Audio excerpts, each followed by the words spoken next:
Good afternoon, everyone. Respected dais and the people present for the National Conference on Social Innovations.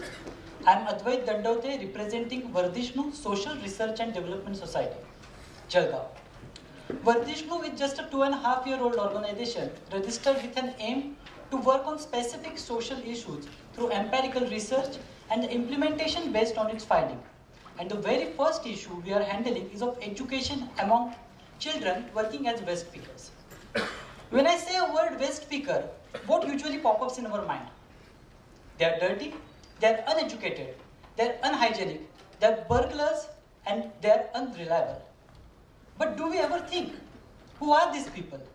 From where do they come? How much they earn? How they can manage to work in a smell which we can't just even bear for 2 minutes? We had this question. And what we did is we went into the field and interacted with 396 waste speakers individually working in Jalgaon city. These are the people who roam around the city early in the mornings and collect waste and sell it to kabaddi walas. We actually did a socio-economic analysis of this waste picker. The information like their educational status, the money they spend on addictions, their health problems and their perspective towards education was collected. The results are rather deplorable.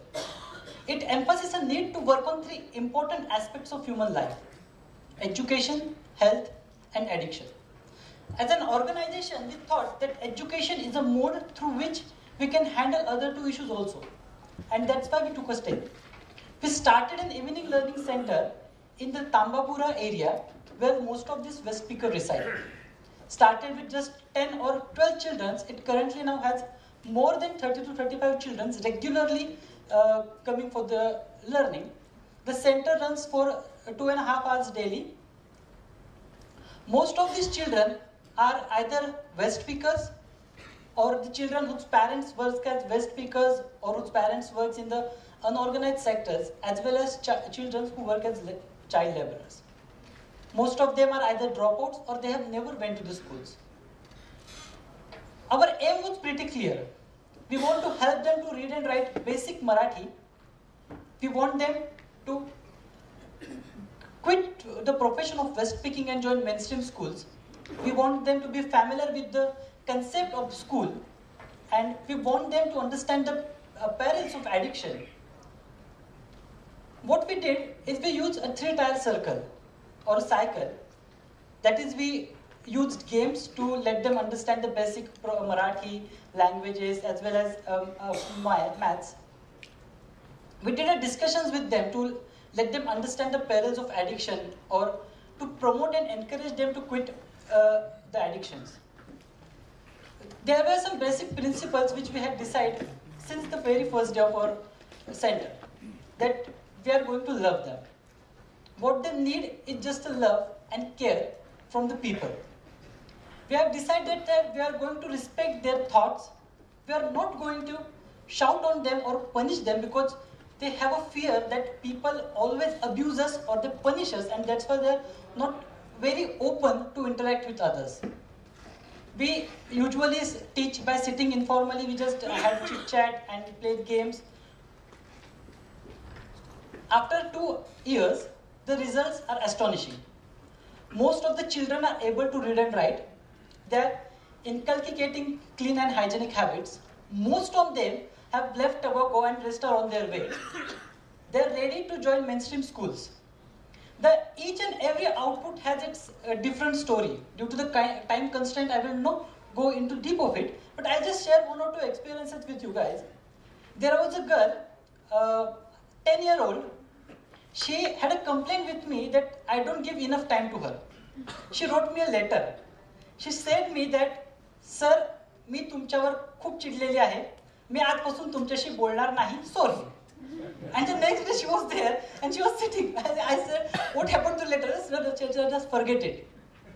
Our children actually celebrated a friendship day that ties a friendship belt to me.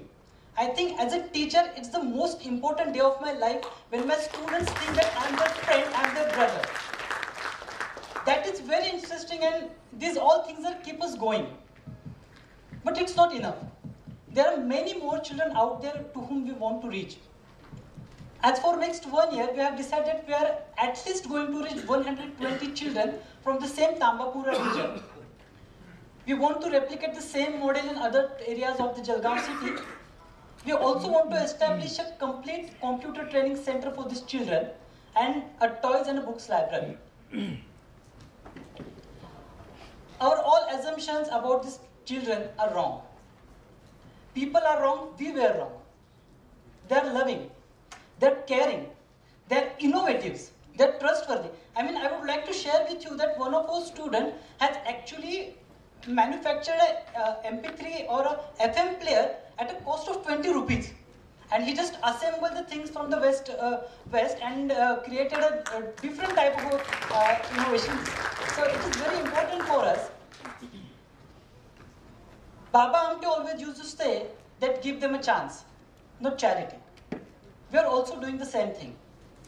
We are moving forward under the support and the guidance of Dr. Abhay Bang, the team of Nirman Initiative, the dignitaries from Janarth. The picture is black and white today, but we want to fill it with the colors of joy and the colors of happiness.